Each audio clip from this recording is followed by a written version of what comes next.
this couldn't happen again. Hey guys, it's Emma. Welcome back to my channel. In today's video, I'm doing a how I edit my Instagram pictures. No one probably cares how I edit my Instagram pictures, but I have nothing else to film or to post, so this is the video I'm doing. I was supposed to post another video, but I'm still not done with it, so I'll probably post it next week or the week after, whatever I have planned. I still haven't looked at the plan I have, but we'll see. My Instagram pictures are not aesthetic at all. They're very bright, and usually aesthetic is just people's Instagram feeds are just one color, they have a theme. I do not have that. This is literally my Instagram. It's just a bunch of bright colors. You guys can't see it right now, but that's my Instagram. A bunch of bright colors, not one simple one. The ones I posted recently was from when me and my friend took pictures outside. So it's this picture, this picture, and this picture. I normally don't post in the same outfit, but there were a lot of pictures that I really liked, so I just posted 3 separate posts. One of me far away, and then another of me sitting down, and then another of me close up standing up. So that's that. And then the other pictures are kind of just a bunch of different colors kind of. So that's my Instagram feed. Again, like I said, it's not aesthetic at all, but I'm gonna be showing you guys how I edit them and the apps I have. Some of these apps I don't use, but I'm just gonna say them because they're really good apps. I use VSCO because that app has the best filters. Tezza is another really good app. It has a bunch of presets for you. Lightroom is another good app, and Facetune too.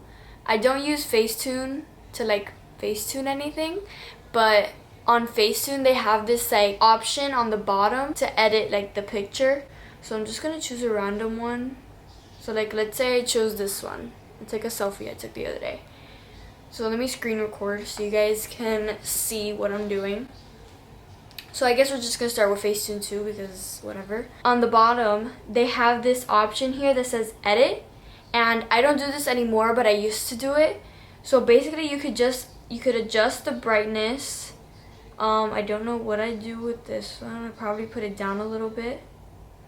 Contrast, you could probably put it down to here. It doesn't do that much, so you probably need to go a lot with the numbers. Color, I really like using color, but let's just say I put 60.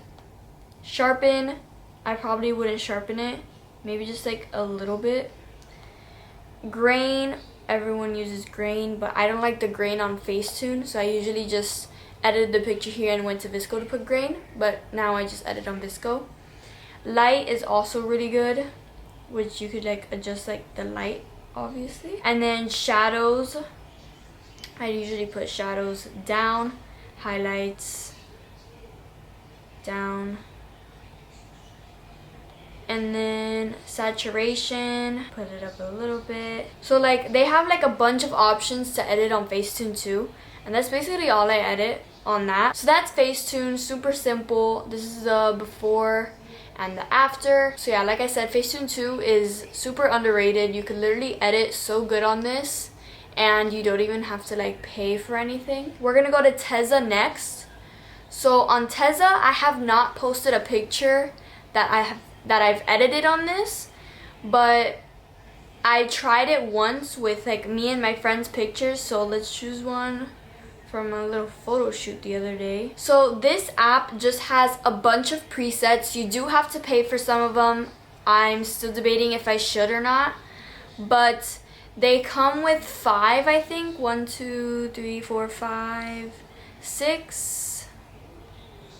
It comes with 6 free ones that you could edit. It comes with fresh, and you could adjust how much you want the filter to be.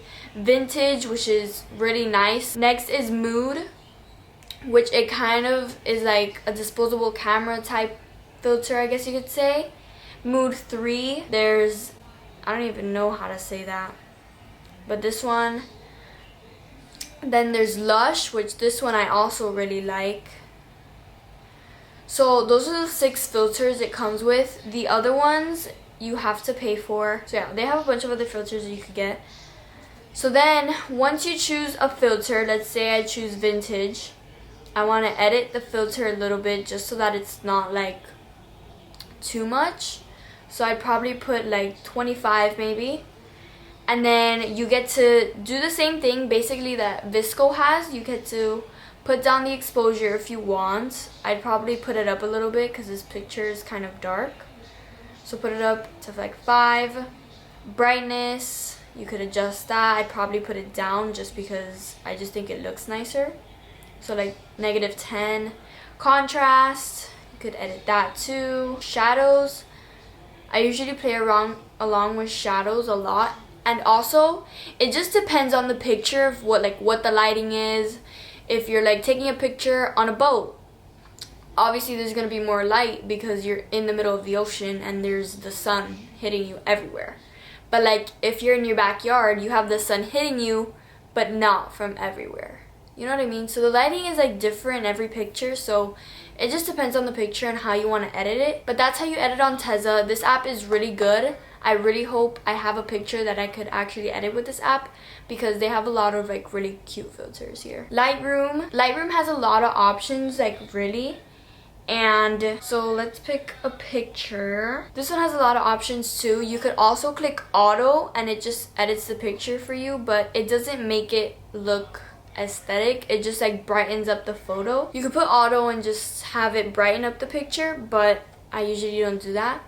So you go to light, exposure, edits the exposure of the picture. Contrast, I used to use this app a lot, but now I don't use it that much because I just find it like not that good. White, I usually put that down a little bit, and blacks I put up. I'm not gonna explain that much on this because I don't really use Lightroom anymore, but I used to. So that's Lightroom. And then the app I use the most is VSCO because VSCO just has so many filters that I could use. For VSCO, you do have to pay for some of the filters. I'm giving you my little secrets, but I don't pay for the filters. I just screenshot them because why not?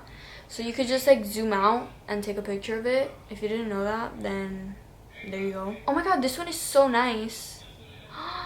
AL5, I have to write that down. I usually use the L's because the L's are really nice. I usually use L6, L4, or L5, but usually L6. So L6 brightens like the colors a little bit, exposure down a little bit, contrast a little down. Okay guys, sorry, my mom came in asking for a question, but we're gonna continue. So sharpen basically just sharpens up the picture so that it doesn't look like it was taken on a phone. Even though this wasn't taken on a phone, it just makes the picture more like to see like little details, I guess you could say. But I usually don't use sharpen, but it's really good to use. Saturation just brings up your skin tone. I usually put that up at like 0.5 because it's like really sensitive and it just like goes overboard with it. Highlights, I usually put it up by a lot.